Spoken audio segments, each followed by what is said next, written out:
students, this is Hetal Bhandari from HR Institute of Studies.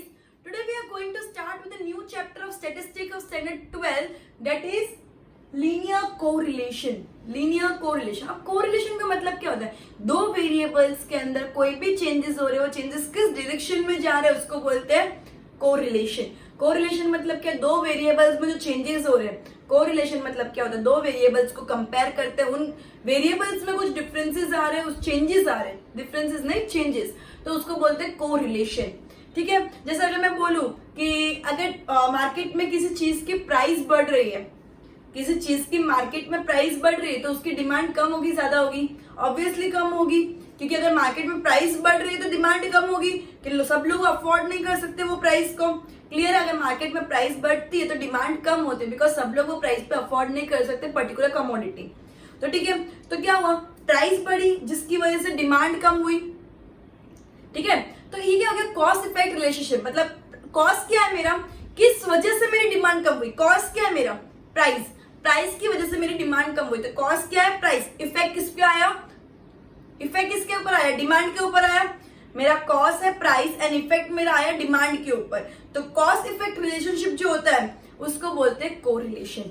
ठीक है, अब correlation समझा दिया. अब लीनियर कोरिलेशन मतलब क्या होता है? एक लाइन में. अब एक लाइन मतलब क्या होता है वो डिटेल में एक्सप्लेन करूंगी. मतलब perfect correlation, perfect positive, perfect negative, partial positive, partial negative, हर कंसेप्ट में एक्सप्लेन करूंगी डिटेल में. कोरिलेशन मतलब क्या होता है? दो वेरिएबल्स को कंपेयर कर रहे हैं, उनमें जो चेंजेस होते हैं उसको कंसिडर कर रहे हैं. ठीक है, अब जो मैंने क्या बोला, लीनियर कोरिलेशन के अंदर जो कोरिलेशन में कॉस्ट इफेक्ट रिलेशनशिप की वजह से होता है, तो ये. दूसरा क्या होता है? The values of two variables changes due to effect of some other factors. दोनों वेरिएबल के अंदर चेंजेस हो रहे हैं कोई थर्ड फैक्टर की वजह से. एक तो क्या होता है, एक में चेंजेस हो रहे हैं दूसरे की वजह से, लेकिन दूसरा क्या होता है, दोनों में चेंजेस हो रहे हैं कोई थर्ड चीज की वजह से. इतना क्लियर हो गया?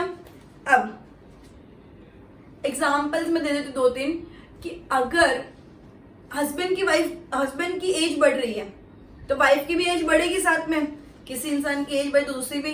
तो ये क्या हो गया? पॉजिटिव, एक जैसा हो रहा है. एक क्या हो सकता है कि अगर टेम्परेचर कम होता जा रहा है, ठंड बढ़ रही है, तो sale of woollen clothes increases. तो ये क्या हो गया? टेम्परेचर कम हो रहा है, डिमांड इंक्रीज हो रही है वुलन क्लोथ्स की, सेल इंक्रीज हो रहा है, टेम्परेचर कम, सेल इंक्रीज. जब ऐसा कोई रिलेशन होता है तो उसको क्या बोलते हैं? Perfect negative correlation. ठीक है, लेकिन जो अपना पहला एग्जांपल था वो क्या था? हस्बैंड की एज बढ़ रही है एंड वाइफ की भी एज बढ़ रही है, दोनों सेम बढ़ रहा है, दोनों बढ़ रहा है मतलब क्या होगा? Perfect positive correlation. ठीक है, तो ये एक्चुअली पॉजिटिव कोरिलेशन अगर इन लोग का सेम लाइन पे जाता हो तो उसको बोलते हैं परफेक्ट. ये ना आगे एग्जाम्पल आएगा उसमें मैं एकदम परफेक्टली क्लियर करवाती हूँ. इतना समझ आएगा कोरिलेशन मतलब क्या होता है? कोरिलेशन मतलब दो वेरिएबल्स के अंदर कोई चेंजेस हो रहे हैं एक दूसरे की वजह से, या कोई थर्ड फैक्टर चेंजेस कर रहा है, उसको बोलते हैं कोरिलेशन. कॉस्ट क्या होता है? किसकी वजह से चेंजेस आ रहे हैं, इफेक्ट किस पे चेंजेस आ रहे हैं. क्लियर है? ओके. अब जो मैंने बोला कि प्राइस और डिमांड वाला एग्जांपल दिया था कि अगर प्राइस इंक्रीज हो रही है तो डिमांड कम हो जाती है. तो प्राइस क्या हुआ? कॉस्ट. डिमांड क्या हुआ? इफेक्ट. ओके. पॉजिटिव मैं ऑलरेडी तुमको बता चुकी हूँ कि परफेक्ट मत खाली ओनली पॉजिटिव. परफेक्ट तो एक लाइन पे होता है, वो मैं बाद में एक्सप्लेन करूंगी. ओनली पॉजिटिव कोरिलेशन मतलब क्या होता है? अगर कोई चीज इंक्रीज हो रही है उसकी वजह से दूसरा, मतलब कॉस्ट भी इंक्रीज हो रहा है, डिमांड इफेक्ट भी इंक्रीज. कॉस्ट का जो वेरिएबल है वो भी इंक्रीज हो रहा है, कॉस्ट एंड इफेक्ट का जो वेरिएबल है वो भी इंक्रीज हो रहा है. मतलब अगर हस्बैंड की एज बढ़ रही है तो वाइफ की एज भी बढ़ रही है, तो वो हो गया पॉजिटिव कोरिलेशन. मतलब कोई चीज बढ़ रही है तो दूसरी चीज भी बढ़ रही है. जैसे अगर प्राइस बढ़ रही है तो सप्लाई बढ़ रही है, प्राइस बढ़ रही है तो सप्लाई बढ़ रही है. क्यों? क्योंकि अगर प्राइस बढ़ रही है तो डिमांड कम हो जाएगी, लोग लेने वाले कम हो जाएंगे, तो प्रोडक्शन तो ज्यादा हो जाएगा ना कंपैरेटिवली. समझो, मैं सप्लाई मतलब आगे से आ रही ज्यादा है. अगर प्राइस 30 रुपए हो गए 20 से, लोग लेने वाले कम हो गए, तो उसको क्वांटिटी स्टॉक तो ज्यादा दिखेगा ना. तो अगर प्राइस बढ़ रही है तो सप्लाई बढ़ रही है, दोनों बढ़ रहे हैं, मतलब ये हो गया पॉजिटिव कोरिलेशन. Positive correlation. अब नेगेटिव क्या होता है? प्राइस बढ़ रही है, डिमांड कम हो रही है. एक चीज बढ़ रही है उसकी वजह से दूसरी चीज कम हो रही है. एक चीज अगर बढ़ रही है उसकी वजह से दूसरी चीज अगर बढ़ रही होती है तो उसको अपन पॉजिटिव कोरिलेशन बोलते हैं, लेकिन एक चीज के बढ़ने से अगर दूसरा कम होता है तो उसको नेगेटिव कोरिलेशन बोलते हैं। क्या बोलते हैं? Negative correlation. क्लियर है? अगर एक चीज इंक्रीज हो रही है उसकी वजह से दूसरी चीज भी इंक्रीज हो रही है तो उसको बोलते हैं पॉजिटिव कोरिलेशन, लेकिन एक चीज इंक्रीज हो रही है उसकी वजह से दूसरी चीज डिक्रीज हो रही है तो उसको बोलते हैं नेगेटिव कोरिलेशन। ठीक है? अब आया परफेक्ट दोनों का, तो है ना, सबसे पहले ये जो कोरिलेशन है उसको फाइंड करने के लिए 3 मेथड्स हैं, that is scatter diagram, Karl Pearson product moment method and third method is Spearman's rank correlation method. 3 method है, scatter diagram, Karl Pearson and Spearman. तो ये सब स्पीयरमैन, तो ये सब 3 जो स्पीयरमैन रैंक कोरिलेशन मेथड, ये 3 जो मेथड है अपन डिटेल में पढ़ेंगे। उसके बाद सबसे पहले मैं स्टार्ट करूंगी स्कैटर डायग्राम। अब स्कैटर डायग्राम मतलब क्या होता है? जो भी दिए चेंजेस उनको एक्स एक्सिस वाई एक्सिस ऐसे करके दिया होगा 2 4, समझो, तो 2 ऑन एक्स एक्सिस एंड जो ये वाला जो पहले वाला जो होता है उस एक्स एक्सिस पे प्लॉट करते हैं एंड दूसरा वाला जो होता है वाई एक्सिस पे प्लॉट करते हैं। स्कैटर डायग्राम मतलब ग्राफ के अंदर प्लॉट करना है, ठीक है, सिर्फ पॉइंट्स प्लॉट कर देने हैं। तो समझो ये मैंने ग्राफ बनाया, ये होता है एक्स एक्सिस, ये होता है वाई एक्सिस। समझो मैंने कोई भी पॉइंट रखे, जो भी पॉइंट मुझे क्वेश्चन में दिए मैंने पॉइंट्स खाली प्लॉट कर दिए। पॉइंट्स अगर मैंने प्लॉट कर दिए एंड वो प्लॉट एक ही लाइन में जा रहा है, सिंगल लाइन में जा रहे हैं सब points from left to right, मतलब इधर से शुरू होने के बाद पूरे इस तरह एक ही लाइन में लेफ्ट से लेके राइट तक जा रहा है तो उसको बोलते हैं परफेक्ट पॉजिटिव कोरिलेशन। अगर लेफ्ट से राइट सिंगल लाइन बन रही है अपर डायरेक्शन में, कौन से डायरेक्शन में? ऊपर की तरफ जा रहा है, अपर डायरेक्शन में, एरो नहीं आएगा वैसे, ये तो खाली बताया अपर डायरेक्शन, ये अपर डायरेक्शन में फ्रॉम लेफ्ट टू राइट जा रहा है तो उसको बोलते हैं positive, perfect positive correlation. Similarly इसका जस्ट अपोजिट, अगर लेफ्ट टू राइट नीचे की तरफ आ रहा है, ये सब पॉइंट्स समझो, ये सब पॉइंट्स को कवर करते हुए डाउनवर्ड डायरेक्शन में, left to right downward direction में जा रहा है तो उसको बोलते हैं perfect negative correlation. Perfect negative correlation, इतना समझ आ गया? अब इससे रिलेटेड 2 एग्जांपल से पहले वो करते हैं, उसके बाद पार्शियल वाला कंप्लीट करेंगे। क्लियर है? एकदम क्लियर है? पहले एक बोर्ड को देख लो, इसको क्या बोलते हैं? Perfect negative. अगर ये ऐसे होता तो उसको बोलते हैं परफेक्ट पॉजिटिव। नेगेटिव क्या होता है? अगर डिमांड इंक्रीज हो रही है लेकिन उस मतलब अगर कोई चीज इंक्रीज हो रही है उसकी वजह से कोई चीज गिर रही है तो उसको बोलते हैं नेगेटिव। कोई चीज इंक्रीज हो रही है उसकी वजह से दूसरी चीज भी इंक्रीज हो रही है, या डिक्रीज तो दूसरी भी डिक्रीज हो रही है तो उसको बोलते हैं, मतलब दोनों सेम एक्शन कर रहे हैं तो उसको बोलते हैं पॉजिटिव कोरिलेशन। क्लियर है? Okay, now we would start with illustration 1.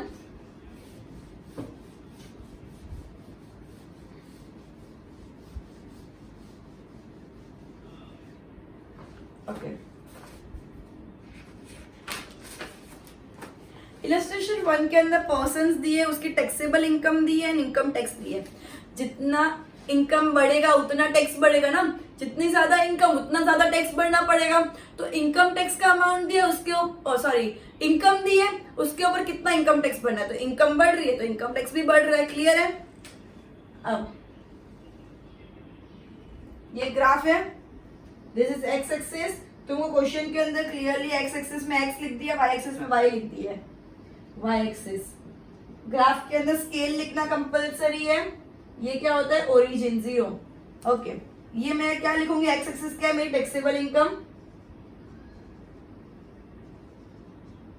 ठीक है, इन 1000 रुपीज, ठीक है, इन 1000 रुपीज है। और ये मेरी है इनकम टैक्स इन 1000 रुपीज, ठीक है, इतना हो गया। क्लियर? अब स्केल क्या लूंगी? जो इनकम है, जो टैक्सेबल इनकम है वो क्या?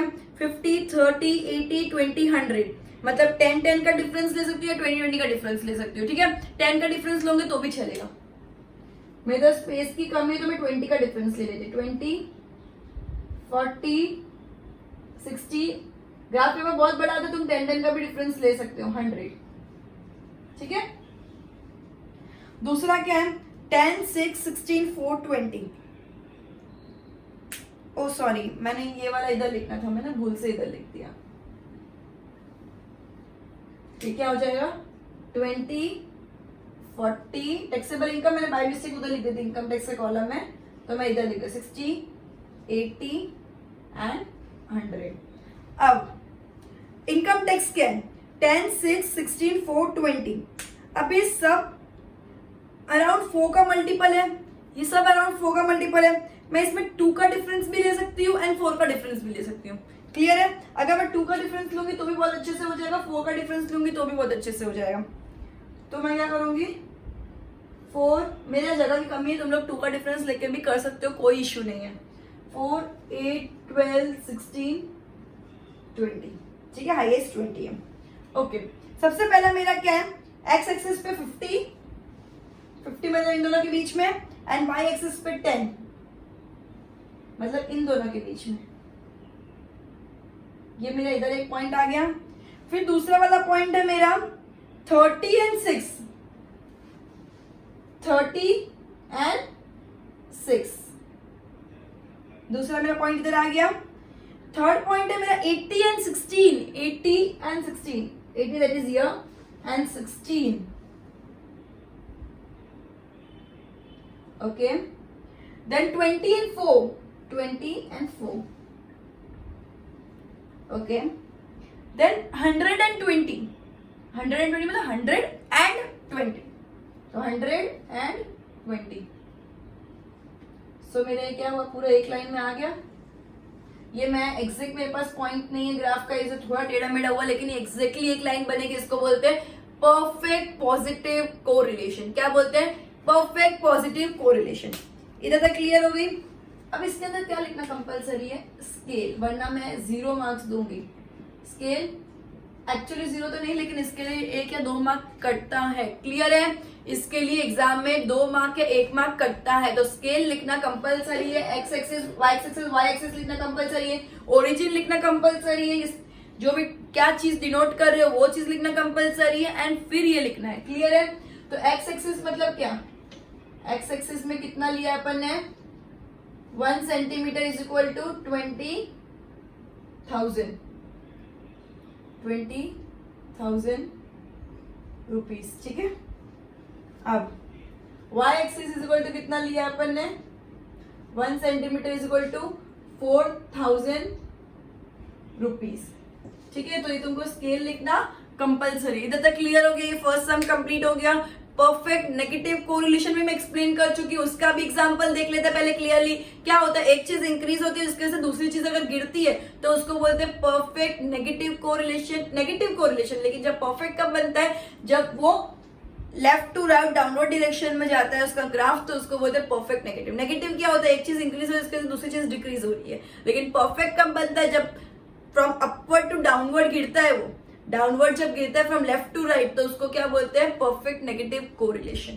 एग्जांपल देख ले तो ज्यादा क्लियरिटी आ जाएगी, बहुत इजी चैप्टर है।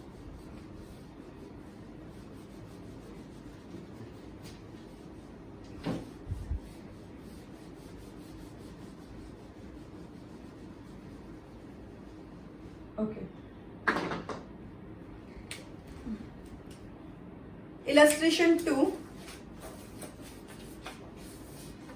To know the relation between monthly expenditure and monthly saving. जितना एक्सपेंडिचर बढ़ेगा उतनी सेविंग कम होगी। अगर मैं जितना खर्चा, मेरे पापा ने मुझे 1000 रुपीज दिए, अगर मैं 500 का खर्चा करूंगी तो 500 की सेविंग होगी।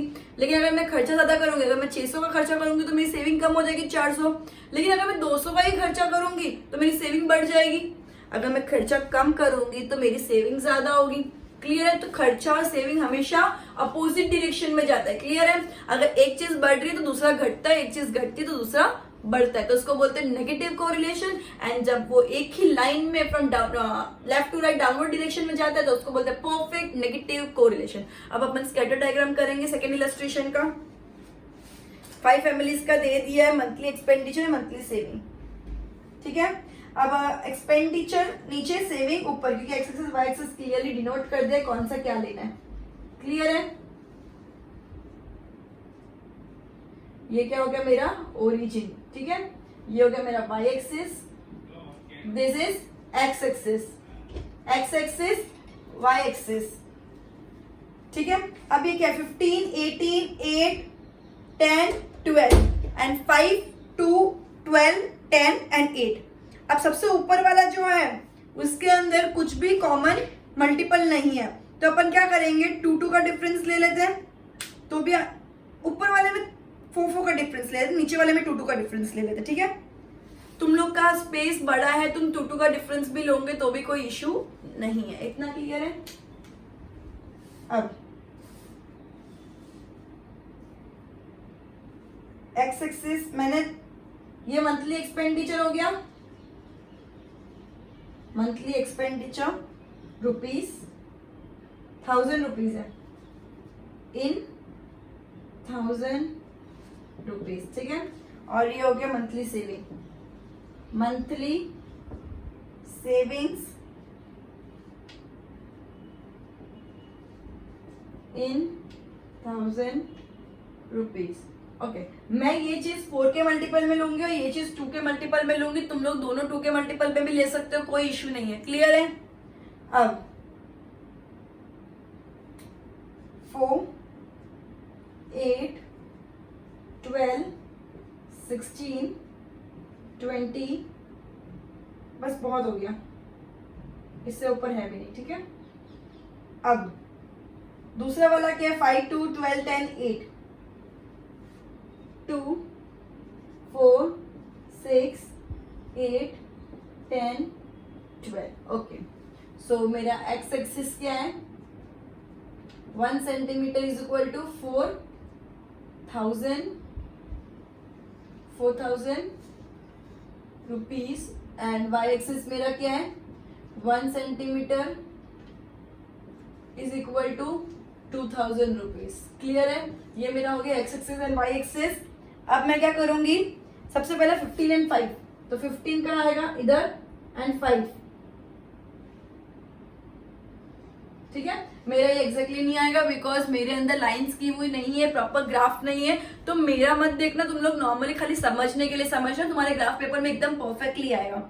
18 and 2, 18 and 2, this is 8 and 12, 8 and 12, okay, 8 and 12, 10 and 10, 10 इन दोनों के बीच में एंड 10 इधर,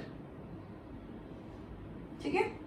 देन 12 एंड 8, 12 एंड 8, मैं तुमको प्लॉट करना सिखा रही हूँ, मेरा परफेक्ट लाइन में आए ऐसे चांसेस थोड़े से कम है बिकॉज मेरे पास परफेक्ट मेजरमेंट्स नहीं है, ठीक है। तो भी काफी हद तक बरोबर आया है, तो इस तरह से अपन को बनाना है ग्राफ। एंड अगर एक लाइन में from left to right downward direction में जा रहा है तो ये क्या हो गया परफेक्ट नेगेटिव कोरिलेशन, ये क्या हो गया परफेक्ट नेगेटिव कोरिलेशन, क्लियर है इधर तक। आपने अपन ने आज इंट्रोडक्शन के चैप्टर का फर्स्ट इलस्ट्रेशन, सेकंड इलस्ट्रेशन कर दिया, थर्ड एंड फोर्थ भी क्या है पार्शियल के ऊपर बेस्ड है, पूरा नया टॉपिक है। मैं कल ये नया टॉपिक नेक्स्ट लेक्चर में शुरू करूंगी, ओके, और ये वाला पूरा स्कैटर डायग्राम कंप्लीट कर दूंगी। So good bye everyone, will end this lecture by this sums and will continue with the next lecture with the next topic and that is partial correlation method. Okay, goodbye everyone. एक बार go through कर दो board पे।